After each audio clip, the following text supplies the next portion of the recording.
반가 안녕하세요 여러분. 공기파 박용덕입니다. 무더운 날씨에 여러분들 고생이 많으시죠. 이제 얼마 남지 않았습니다. 조금만 더 힘내셔서 최선을 다하시기 바랍니다. 32회 20번 문제입니다.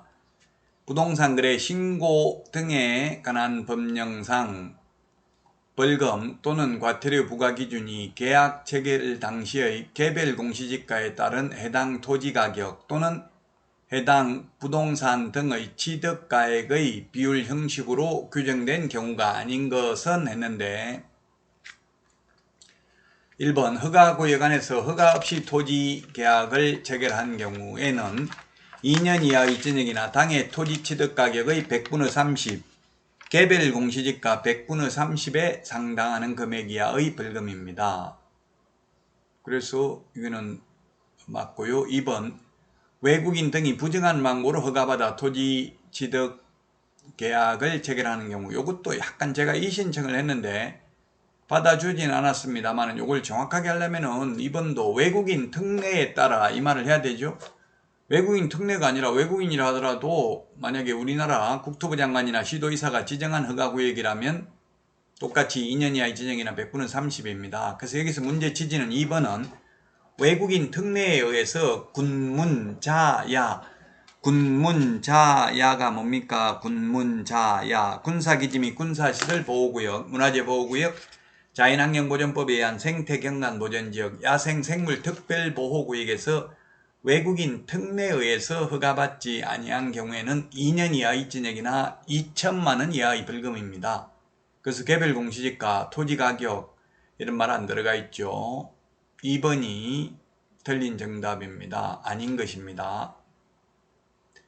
3번 허가구역 안에서 속임수 그 밖의 부정한 방법으로 토지거래 허가받은 경우에도 2년 이하의 징역이나 취득가격 100분의 30, 그때 취득가격은 개별 공시지가입니다.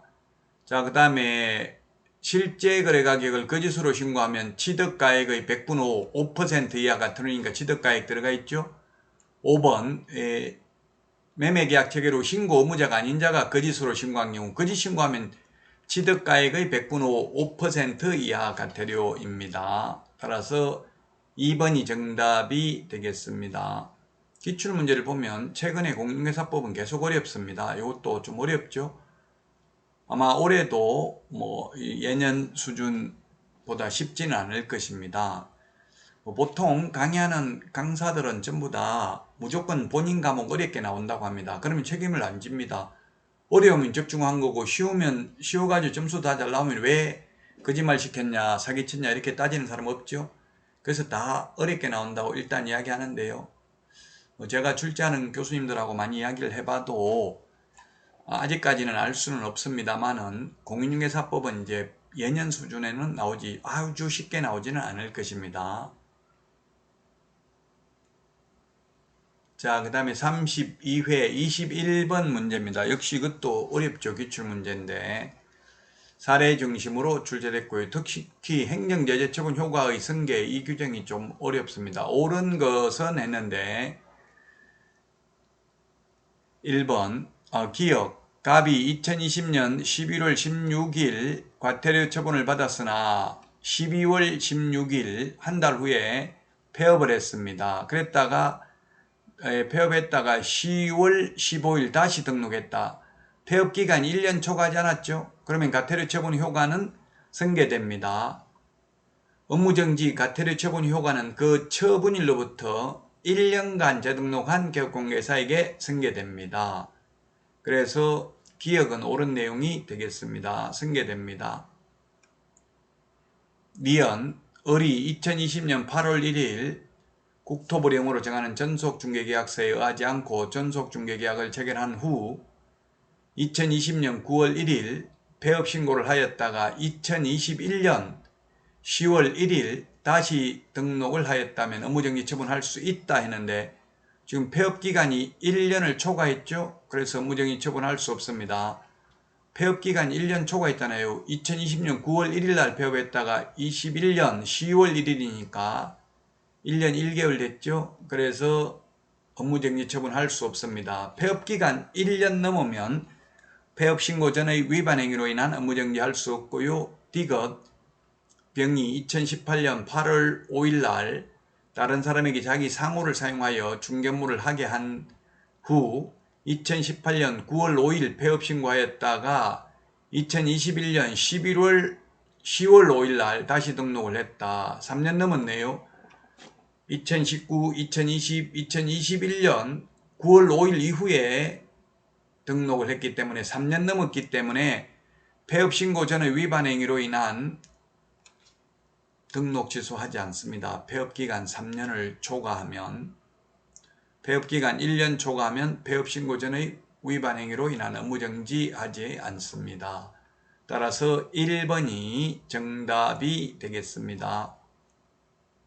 이 행정제재처분 효과의 승계는 2006년 노무현 정부 때 개정을 하면서 공정한 사회를 만들기 위해서 탈법 행위를 하고 행정처분을 회피할 목적으로 사무소 이전, 휴업, 폐업하는 악덕 기획 부동산 업자의 난립을 방지하기 위해서 이런 규정을 만들었다고 했습니다.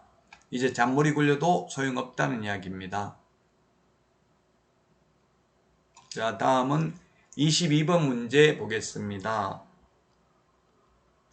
개업공개사 갑의 중개로 을과 병은 병소유의 주택, 소유자가 병이네요. 주인이 병소유 주택에 관하여 병이 소유자입니다. 을이 세입자입니다. 임대차 계약을 체결하려고 한다. 갑 개업공개사의 설명으로 틀린 것입니다.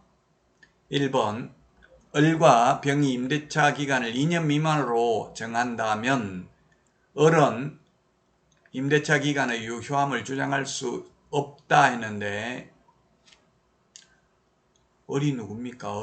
을이 세입자죠. 을이 세입자. 세입자는 주장할 수 있습니다. 그래서 1번이 틀렸습니다. 틀린 정답 1번이 되겠습니다.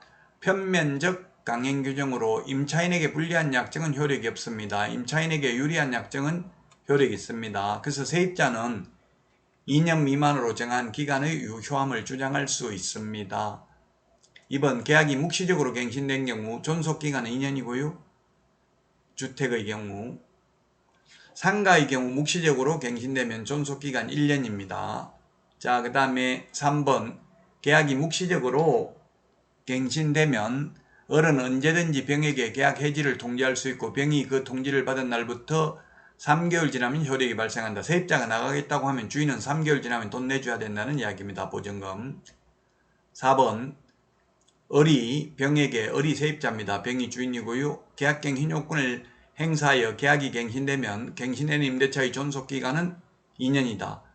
네, 주택의 경우에는 갱신된 임대차 존속기간 2년입니다. 상가의 경우 계약갱신 요구에 의해서 갱신되면 존속기간은 종전 임대차와 동일한 조건이기 때문에 만약 5년 계약을 했다가 계약갱신 요건을 행사해서 갱신되면 5년 연장됩니다. 상가의 경우. 주택은 계약갱신 요구에 의해서 갱신되면 종전기간이 3년이었다 하더라도 갱신된 임대차는 2년입니다. 5번 을이 병에게 계약갱신 요건을 행사하여 계약이 갱신된 경우 을 세입자는 언제든지 주인 병에게 계약 해지를 통지할 수 있고요. 3개월 지나면 효력이 발생합니다. 묵시적 갱신된 경우, 갱신 요구에 의해서 갱신되는 경우 다 마찬가지입니다.